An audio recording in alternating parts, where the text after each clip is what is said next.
Hello everyone, welcome back to my YouTube channel.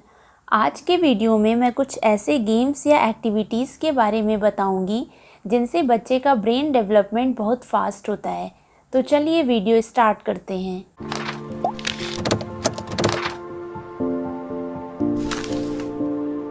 बच्चे के जन्म के बाद उसके ब्रेन का 90% विकास 5 साल की उम्र तक हो जाता है। तो क्या आपको पता है कि 5 साल की एज तक बच्चे के ब्रेन को नर्चर करना कितना इम्पोर्टेंट है।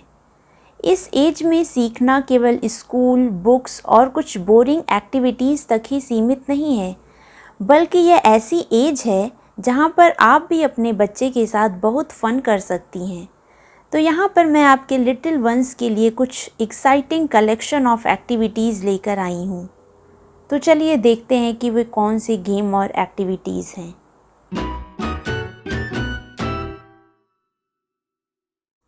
बिल्डिंग ब्लॉक्स एक बहुत ही पुराना गेम है जो कहीं पर भी बहुत ही आसानी से मिल जाता है। इसके थ्रू बच्चे साइज, शेप, कलर, वेट और बैलेंस सीखते हैं। जब बच्चे स्टार्टिंग में अपनी इमेजिनेशन के अकॉर्डिंग डिफरेंट बिल्डिंग या डिफरेंट ब्लॉक्स बनाना स्टार्ट करते हैं, तो उस टाइम पर उन्हें बैलेंस का कोई आइडिया नहीं होता है और बिना प्रॉपर बैलेंस के जब वो बिल्डिंग बनाते हैं तो अक्सर उनकी बिल्डिंग फॉल हो जाती है। तो बट धीरे धीरे जब बच्चे प्रैक्टिस करते जाते हैं तो उन्हें वेट और बैलेंस का भी आइडिया हो जाता है। तो आप ब्लॉक्स के थ्रू अपने बच्चों को नए नए आइडियाज़ के लिए इनकरेज करिए। Puzzles are like khichdi, all the flavours and nutrients in one pot.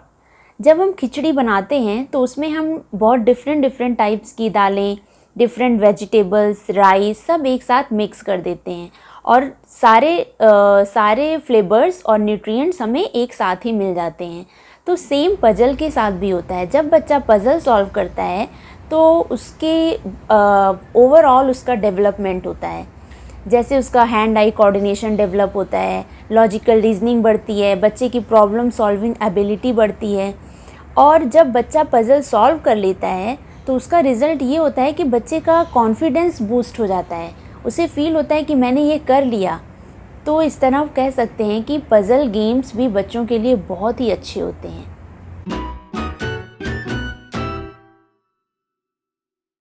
Spot the differences ऐसी एक्टिविटी है जिसमें दो पिक्चर दिए होते हैं जो नॉर्मली जब हम देखते हैं तो लगता है कि दोनों पिक्चर सेम है, बट उसमें कुछ हिडन डिफरेंसेस होते हैं। उसी डिफरेंसेस को बच्चे को फाइंड आउट करना होता है।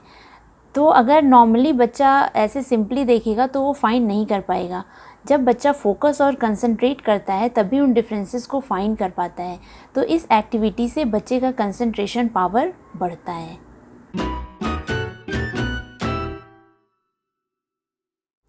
वर्ड हंट एक्टिविटी में बच्चे को वर्ड्स रीड करना है और पिक्चर से मैच कराना है। तो आप देख सकते हैं कि बीच में एनिमल्स का नाम लिख दिया गया है और साइड में एनिमल्स की पिक्चर बनी हुई है। अब बच्चा एनिमल्स के नाम पढ़ेगा और उस पिक्चर से मैच कराएगा। तो इस तरह की एक्टिविटी से बच्चे का वर्ड फॉर्मेशन, रीडिंग और वोकेबलरी भी बढ़ती है। तो इस तरह आप कोई भी वेजिटेबल या कोई भी व्हीकल्स कुछ भी आप ड्रॉ करके और बीच में इस तरह लिख के आप बच्चे को दे सकते हैं।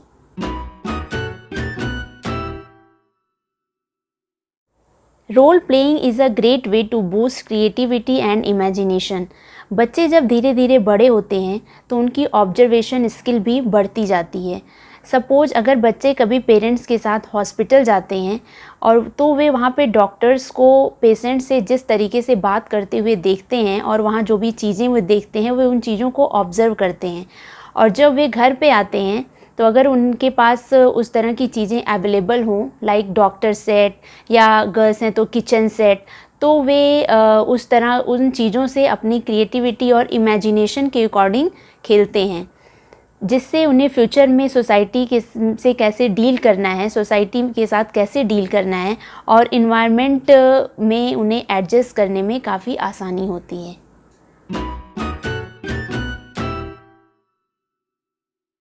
Mazes are an incredibly clever way to boost your kid's brain while having fun. Maze activity के थ्रू बच्चे का ब्रेन बहुत ही क्लेवर वे से बूस्ट होता है और बच्चे को लगता है कि वह फ़न कर रहा है। ये आप इस पिक्चर में देख सकती हैं कि ये जो एनिमल बना है और उसके ऊपर एरो दिखा रहा है, वहाँ से लाइन के थ्रू एनिमल को रास्ता बताना है और उस हाउस तक लाइन के थ्रू उसको पहुँचाना है। तो ये एक्टिविटी बच्चों के लिए काफ़ी अच्छी होती है। तो अब देखते हैं कि इस एक्टिविटी से बेनिफिट क्या क्या होता है। तो हम कह सकते हैं कि बच्चे का विजुअल मोटर स्किल डेवलपमेंट होता है, फाइन मोटर स्किल डेवलपमेंट होता है और बच्चे की प्रॉब्लम सॉल्विंग एबिलिटी बढ़ती है।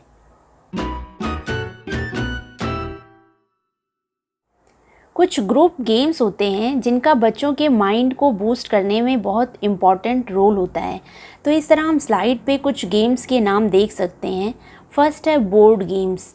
तो बोर्ड गेम्स में आता है जैसे कैरम, लूडो, चेस, इस तरह के गेम्स जिसमें हमें एक ग्रुप की ज़रूरत होती है। हम अकेले इस टाइप के गेम्स को नहीं खेल सकते हैं।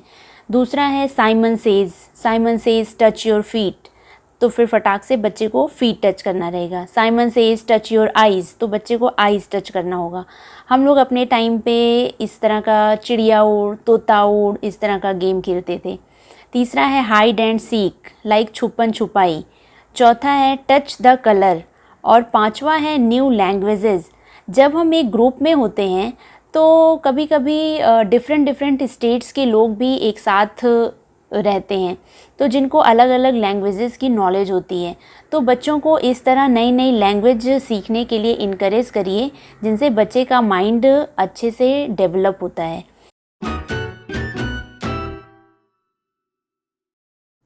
फाइंड दैट थिंग ये ऐसा गेम है जिसमें आपको कुछ फ्लैश कार्ड की ज़रूरत होगी और कुछ ऑब्जेक्ट्स की।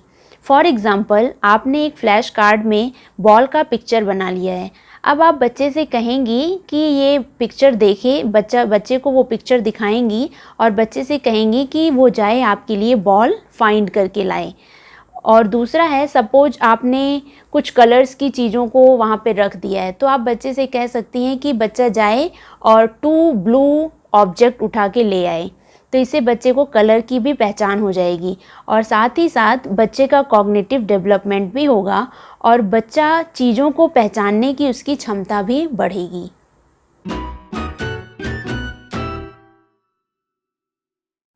इन सब गेम्स और एक्टिविटीज़ में कुछ चीज़ें कॉमन हैं।